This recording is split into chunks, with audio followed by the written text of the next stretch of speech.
1. A man wants to find out about a language course. Listen to the conversation between the man and the woman and answer the questions. First, you have some time to look at questions 1 to 4.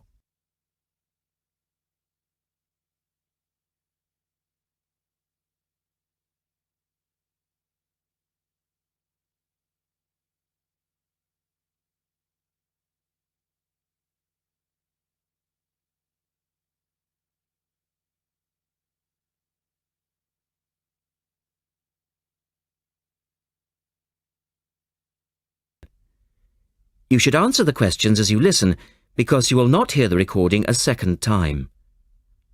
Listen carefully and answer questions 1 to 4. Good morning, University Language Centre. How can I help you? I'm interested in doing a language course. I did Mandarin last year and now I'd like to do Japanese. Can you give me some information about what courses are available at your centre and when they start, that sort of thing? Yes, certainly. Well, we actually offer a number of courses in Japanese at different levels. Are you looking for full-time or part-time? Oh, I couldn't manage full-time as I work every day, but evenings would be fine and certainly preferable to weekends. Well, we don't offer courses at the weekend anyway, but let me run through your options. We have a 12-week intensive course, 3 hours, 3 nights a week. That's our crash course. Or an 8-month course, 2 nights a week. I think the crash course would suit me best, as I'll be leaving for Japan in 6 months' time. Are you a beginner? Not a complete beginner, no. Well, we offer the courses at 3 levels. Beginners, lower intermediate and upper intermediate, though we don't always run them all. It depends very much on demand. I'd probably be at the lower intermediate level, as I did some Japanese at school, but that was ages ago. Right. Well, the next Level 2 course begins on Monday the 12th of September. There are still some places on that one. Otherwise, you'd have to wait until January or March. No, I'd prefer the next course. The woman asks the man for some details about himself. Look at questions 5 to 10.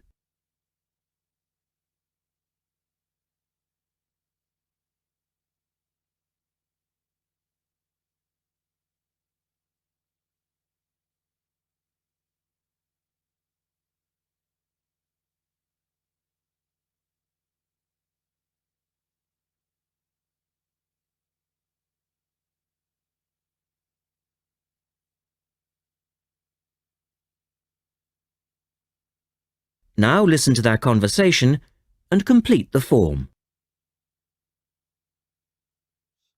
Right. Can I get some details from you then, so I can send you some information? Sure. What's your name? A family name first. Haggerty. Richard. Hagarty? No, Hagerty. Oh, okay. And your address, Richard? Well, perhaps you could email it to me. Right. What's your email address? It's Ricky45, that's one word, RICKY45, at hotmail.com. And I just need some other information for our statistics. This helps us offer the best possible courses and draw up a profile of our students. Fine. What's your date of birth? I was born on the 29th of February, 1980. 1980? So you're a leap year baby. That's unusual. Yes, it is. And just 1 or 2 other questions for our market research, if you don't mind. No, that's fine. What are your main reasons for studying Japanese? Business, travel, or general interest? My company's sending me to Japan for 2 years. All right, I'll put down business. And do you have any specific needs? Will there be an emphasis on written language? For instance, will you need to know how to write business letters, that sort of thing? No, but I will need to be able to communicate with people on a day-to-day basis. Okay, so I'll put down conversation. Yes, because I already know something about the writing system at an elementary level, and I don't anticipate having to read too much. You said you'd studied some Japanese. Where did you study? 3 years at school, then I gave it up, so I've forgotten a fair bit. You know how it is with languages if you don't have the chance to use them. Yes, but I'm sure it will all come back to you once you get going again. Now, once we receive your enrolment form, we'll contact you. That is the end of part 1. You now have half a minute to check your answers.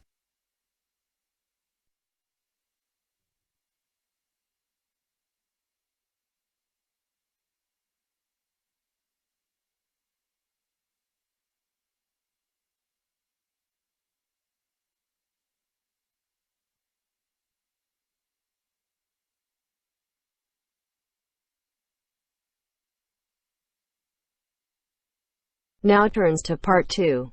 Part 2. You will hear a reporter talking on the radio about an artist's exhibition. Look at questions 11 to 18.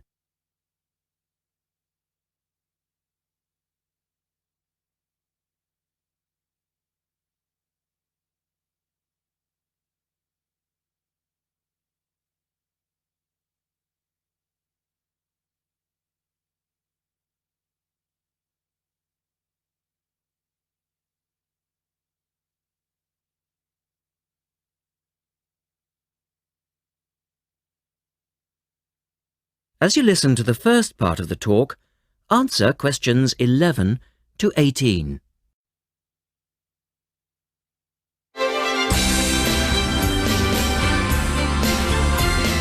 And now for some information on local events and activities. A couple of announcements for art lovers and budding artists alike. First, a new collection of artwork is going on show to the public next month in the form of an artist's exhibition. The exhibition will include many different types of art, over 100 different pieces by 58 artists from the local area. It's being held at the Royal Museum, which, for those of you who are unfamiliar with the area, is located opposite the library in West Street, right on the corner. The actual address is number 1 Queen's Park Road. It isn't difficult to find. The exhibition will run for 9 weeks and will begin on the 6th of October and continue until the 10th of December. So there's plenty of time for you to go along and have a look, and I'm sure that will be worth doing. What will you see there? Well, amongst the items on display will be some exciting pieces of modern jewellery, furniture, ceramics, metalwork and sculpture. To give you some examples, local artist Kate Main will be there to discuss her collection of pots and bowls that she has made to resemble garden vegetables. They're the sort of thing that would brighten up any dining table and range from things like yellow cabbage-shaped bowls to round tomato-shaped teapots. Prize winner Cynthia Corse will also be there to talk about her silver jewellery, all of which she produced using ideas from the rural setting of her country home.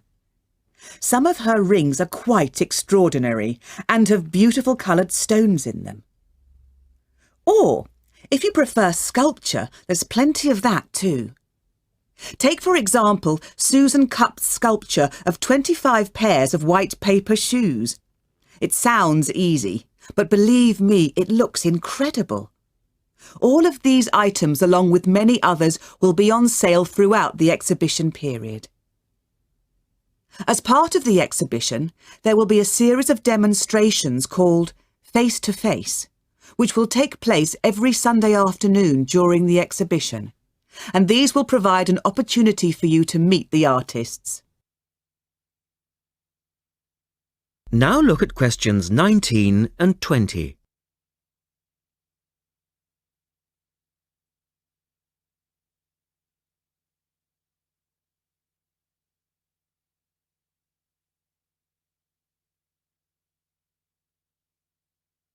As the talk continues, answer questions 19 and 20. The second set of activities are for those who would prefer to indulge in some artwork themselves. The Artists' Conservatory are holding a series of courses over the autumn period. The courses cover all media and include subjects such as Chinese brush painting, pencil drawing and silk painting. All the tutors are experienced artists. Course sizes are kept to a minimum of 15, and there will be plenty of individual assistance. All the sessions offer excellent value for money and the opportunity to relax in a delightful rural setting. Fees are very reasonable and include the use of an excellent studio and access to the art shop, which you will find sells everything from paper to CDs. And they also include the provision of all materials. For more information on dates, cost and availability, you should get in touch with the programme coordinator on 4592 839 584 or go direct to the website, which you will find is... That is the end of part 2. You now have half a minute to check your answers.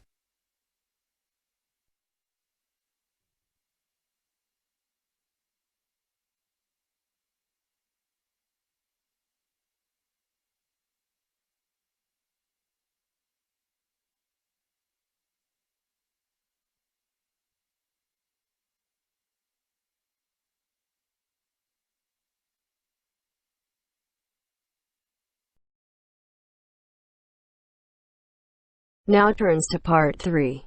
Part 3. You are going to hear a conversation between Anne and Marcia. In the first part of this conversation, they are talking about the commands of training dogs. First, look at questions 21 to 25. Note the examples which have been done for you.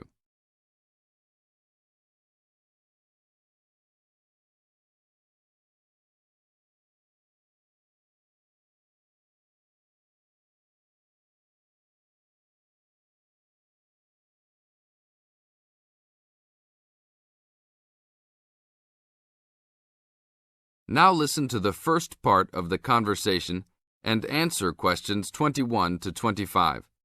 Complete the table showing different commands for different forms of dog training. So that research paper we have to do next, the one about how are different styles of training dogs, how do you think you'll approach writing it? You know, I've been thinking about it. I feel that the best way to write it is to divide the paper into 2 main parts. In the first part, we'd be analysing some examples of each style of training dogs. Right, what the styles are. After that we can talk about how each style can be used so that the dogs learn something different from each one. Indeed. Maybe we could draw a chart and compare examples of each style of training, one at a time. So the different kinds of training would be simple obedience training. There you would have things like teaching them to sit, stay in one place and so on. Right. So included in here would be simple audio commands like speak. Yes, basic commands are just spoken words, aren't they? And then there would be the more guard-oriented training, where the dogs are trained to know a specific place well. Patrolling and barking are probably the best examples, because most people have seen them in many places, especially in homes. And this would lead us to the attack dog training, which is physical as well as spoken, training the dog to knock someone down, and even biting if they have to. Right, so there's another category as well, sniffing dogs, which make up the searching category. I've read that in the UK, every major airport and government building has these dogs to search for all kinds of dangerous items. In the second part of the conversation, Anne and Marcia talk about all kinds of training and what kind of dogs they are suitable to. Look at questions 26 to 30.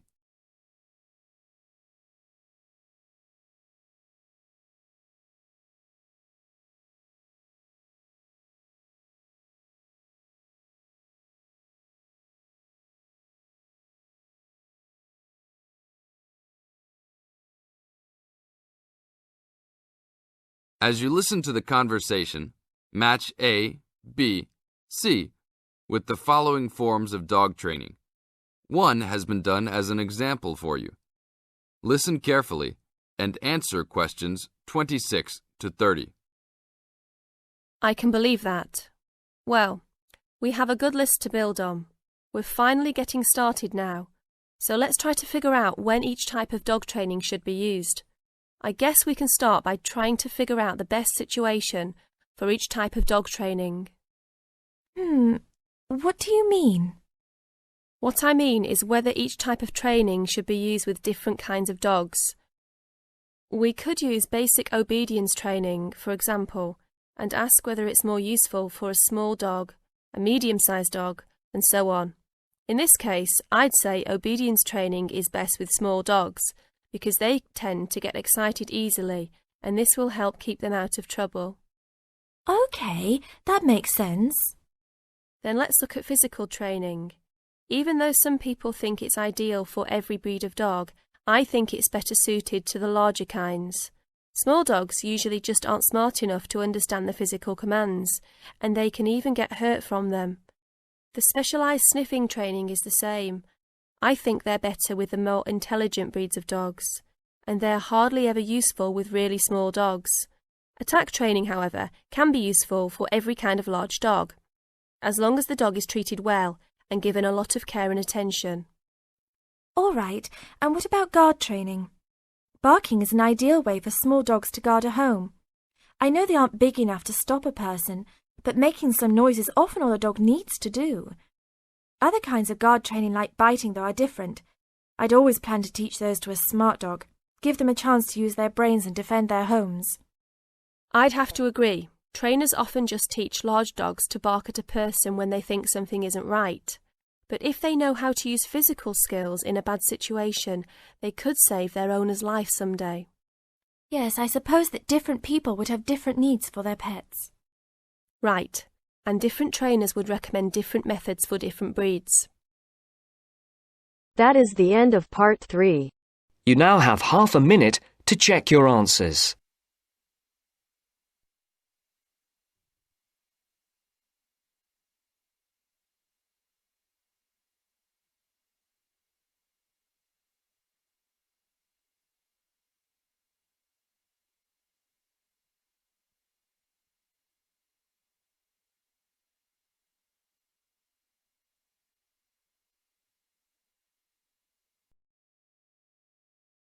Now turns to part 4. Part 4. You will hear a talk from a member of the Conservation Society talking about green cleaning. First, you have some time to look at questions 31 to 34.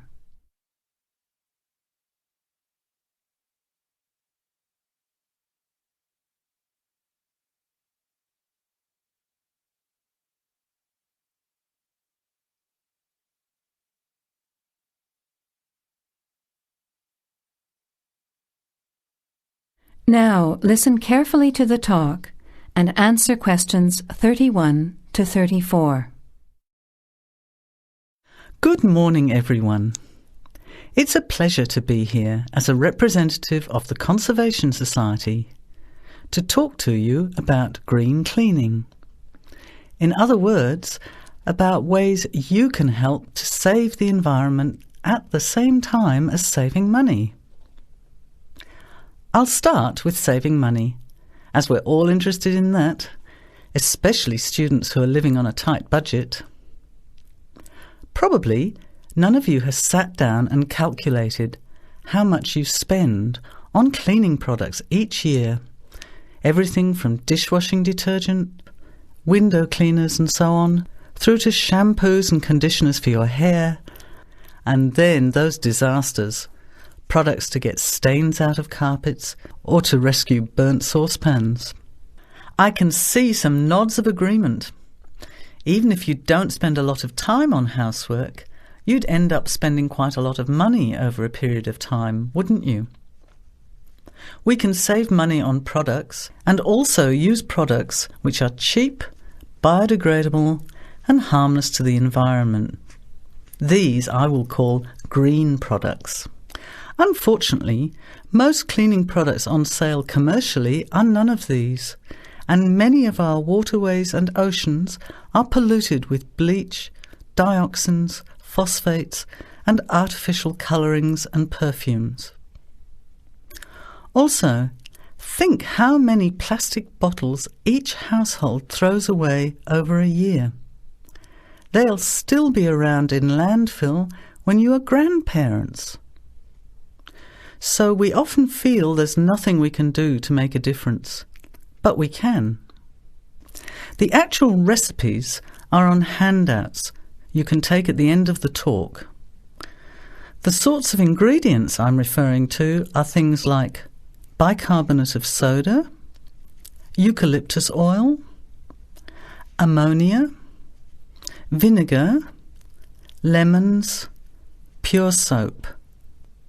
Lastly, many people find they are allergic to modern products. So for all you asthma sufferers, keep listening. Nothing in these recipes should cause you any problems. An end to itching and wheezing. Now you have some time to look at questions 35 to 40.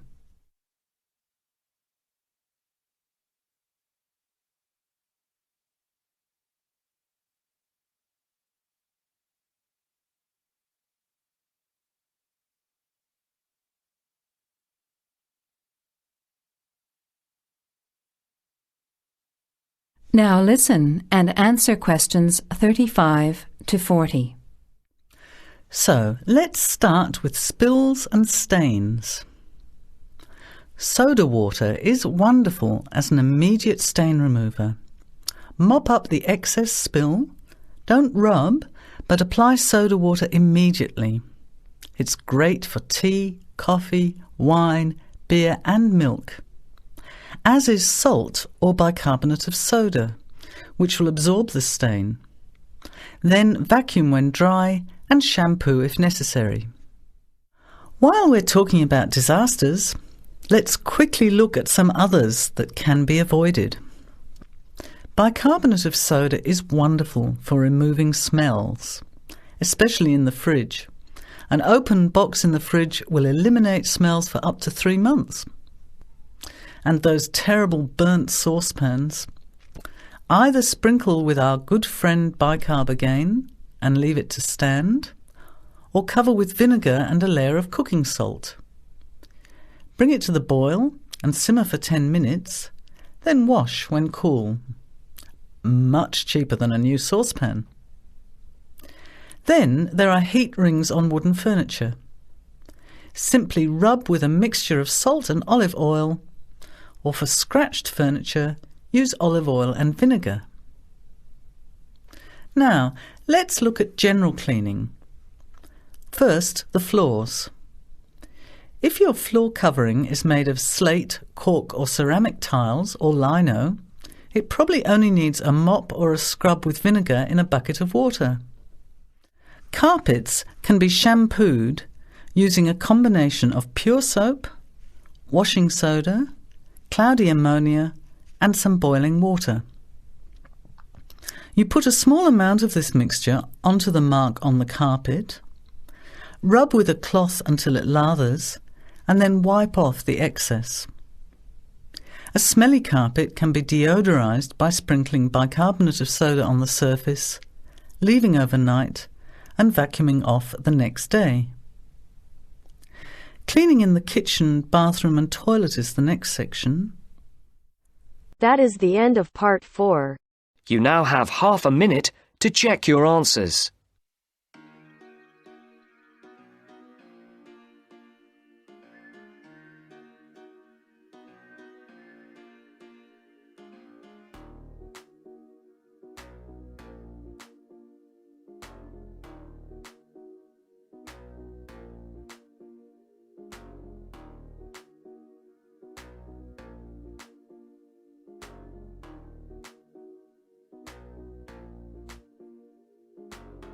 That is the end of the test. You now have 10 minutes to transfer your answers to your IELTS listening answer sheet.